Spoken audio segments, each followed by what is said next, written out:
आज की इस वीडियो में मैं आपको गांव की लाइफस्टाइल के बारे में बताऊंगी और इसी बहाने आप एक्सप्लोर भी कर लेंगे। ये गांव रियासी का सबसे लास्ट गांव है, इसके बाद राजौरी शुरू होता है। ये नदी मेरे गांव को चार चांद लगा देती है। इस वक्त सुबह के 10 बजे हैं। मैं जल्दी से लंच तैयार करूंगी, उसके बाद मैंने आपको कहीं घुमाने ले जाना है। मैंने अंडे बॉयल करने के लिए रख लिए हैं और मैं आई हूँ टमाटर लेने के लिए, जो कि बहुत मुश्किल से ढूंढ ढूंढ के निकालने पड़ते हैं क्योंकि अभी टमाटर पकना शुरू हुए हैं, तो सारे नहीं पके हैं, कुछ कुछ टमाटर पके हैं।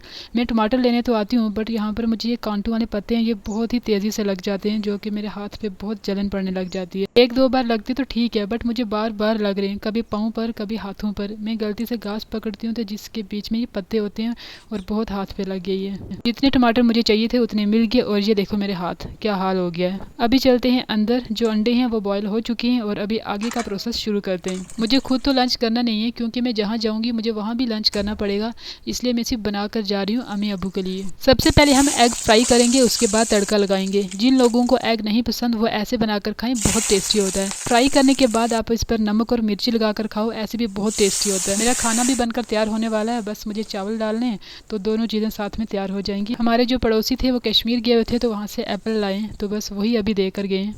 अब रह गए चावल बनाना। ये बनाने के बाद मैं फ्री हो जाऊंगी। मैं कुकर तो बंद करती हूँ, बट उसकी सीटी लगाना मुझे याद ही नहीं रहता है। 10 मिनट बाद पता चलता है, कहीं सीटी की वजह से चावल ख़राब ना हो जाए।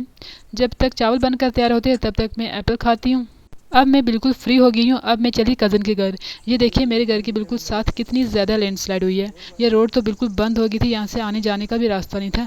अभी जो है साथ साथ रोड को भी साफ़ करते जा रहे हैं। यहाँ से आगे हर 2-2 मिनट के बाद लैंडस्लाइड हुई है और लोगों का भी बहुत नुकसान हुआ है। और अभी मैं पहुँचने वाली हूँ कज़न के घर। ये पहुँच गई और ये देखो यहाँ के डॉग कितने ज़्यादा तेज़ होते हैं, तभी इनको दिन को बांध कर रखते हैं कि किसी को खा ना लें। ये कज़न का घर हमारे लिए ऐसा है जैसे अपना घर हो। जब भी कभी बोर होते हैं तो हमेशा यहाँ चले आते हैं। यहीं पर मैं लंच करती हूँ। लंच करने के बाद हम पीते हैं कावा। यहाँ गांव में लोगों को कावा बहुत पसंद है। मीठी चाय बिल्कुल भी नहीं पीने देती है, बट हाँ कावा पी सकते हैं। मैं आपको यहाँ गांव के घर दिखाती हूँ कि कैसे होते हैं यहाँ के घर। यहाँ के घर जो है मिट्टी से बने होते हैं और ये सर्दियों में बहुत गर्म होते हैं। अभी हम इस घर को बंद करके जा रहे हैं नीचे वाले घर में, और ये डॉग जैसे मुझे देख रहा है ना वैसे ही भौंक के जा रहा है। अभी हम नीचे इसलिए जा रहे हैं क्योंकि जो भैंसें हैं वो नीचे वाले घर में रखी है। जब यहाँ पर घास जो है ख़त्म हो जाता है या यहाँ का घास बड़ा होने के लिए रखते हैं तो भैंसों को दूसरी जगह शिफ्ट कर देते हैं। नीचे वाला घर है ये, जो कि बिल्कुल रिवर के पास है। ये यहाँ भी रहते हैं और इस घर के अंदर इन्होंने बैल भी बांध के रखे हैं और ये छोटू सा बैल है एक। और जो भैंसें हैं वो नीचे रिवर के पास रखी है, उनको वहीं से खोलते हैं और वहीं बांध देते हैं। ये है हमारी देसी विंडो। यहाँ से बाहर का मैं व्यू दिखाती हूँ आपको। अभी इधर से बैल को खोल के ले जा रहे हैं चराने के लिए और नीचे फिर भैंसों को भी खोलेंगे। ये जो सामने जगह बनाई हुई है ना, यहाँ पर भैंसों को बांधते हैं और यहीं से इनको खोलते हैं और चराते हैं, फिर वापस अंदर बांध देते हैं। मैं आपको आसपास का व्यू दिखाती हूँ कि हम कहाँ पर आए। ये जो जगह है बिल्कुल रिवर के पास है। आजकल बारिशों की वजह से हर जगह पानी ही पानी बह रहा है। यहाँ गाँव में ऐसा होता है कि जब एक जगह घास खत्म हो जाता है तो भैंसों को दूसरी जगह लेकर जाते हैं, तब तक वहाँ का जो घास है वो अच्छे से ग्रोथ कर ले। जब भी हम गाँव आते हैं ऐसा हो ही नहीं सकता कि हम इस जगह पर घूमने के लिए ना आए। ये जगह बहुत ही प्यारी है, बिल्कुल रिवर के पास है और आसपास सिर्फ पहाड़ियाँ हैं और मेरा घर सामने वो उस साइड पर है। अगर आप यहाँ से देख रहे हैं इस पहाड़ी को नीचे तक, आपको लग रहा है यहाँ पर रिवर है, बट यहाँ पर रिवर है। ये देखिए ये वो नदी है जो उल्टी बहती है, इसका नाम है अंस रिवर। इस नदी के पास हमारी बहुत सारी यादें हैं। हम जब भी अपने गाँव आते हैं हम यहाँ पर ज़रूर आते हैं। पिछली बार जब हम आए थे वार के टाइम पर, तब तो हमने यहाँ पर कुकिंग भी की थी। हम जो लोग वेले हैं बिल्कुल हम यहाँ पर पानी में एंजॉय कर रहे हैं और बाकी कुछ घास काटने में बिजी हैं, कुछ भैंसों के साथ हैं और हम यहाँ पर मस्ती कर रहे हैं। आजकल पानी का फ्लो बहुत ही ज़्यादा है, इसलिए हम सिर्फ साइड साइड पर रह रहे हैं। और ये देखिए मछलियाँ भी मरी हुई यहाँ पर पड़ी हुई हैं पत्थरों के बीच में।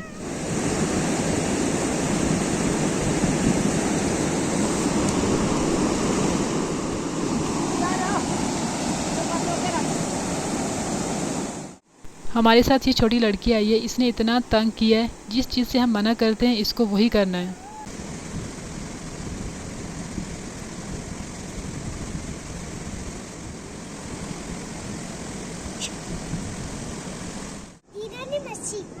अभी मैं आपको दो छोटी छोटी भैंसों से मिलाती हूँ। ये अभी सिर्फ कुछ दिन की हैं।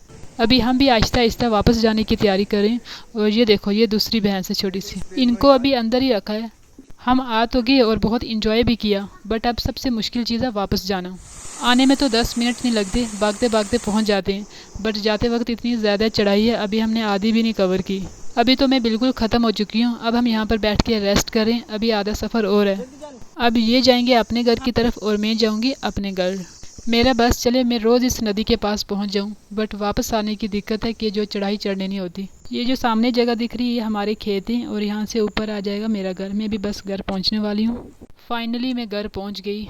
ये जो सितंबर का मंथ होता है इसमें गांव के लोग बहुत बिजी होते हैं और इनको आजकल घास भी काटना पड़ता है। जब मैं जम्मू में होती हूँ, वैसे तो ये भी जम्मू ही है, बट जब मैं जम्मू सिटी में होती हूँ तब मुझे 12-1 बजे तक नींद आती है, बट यहाँ गाँव में 9-10 बजे ही मैं सो जाती हूँ। अभी इनके डिनर करने का टाइम हो गया है, इनको खाना देंगे, इसके बाद हम सब सो जाएंगे। इन डॉग को छोड़कर बाकी सारे सो जाते हैं, ये रात को घर की रखवाली करते हैं। और हमारा ये बिल्लू खाता ये वैरायटी है बट है बिल्कुल सूखा हुआ। बस कुछ ऐसा ही था मेरा आज का दिन।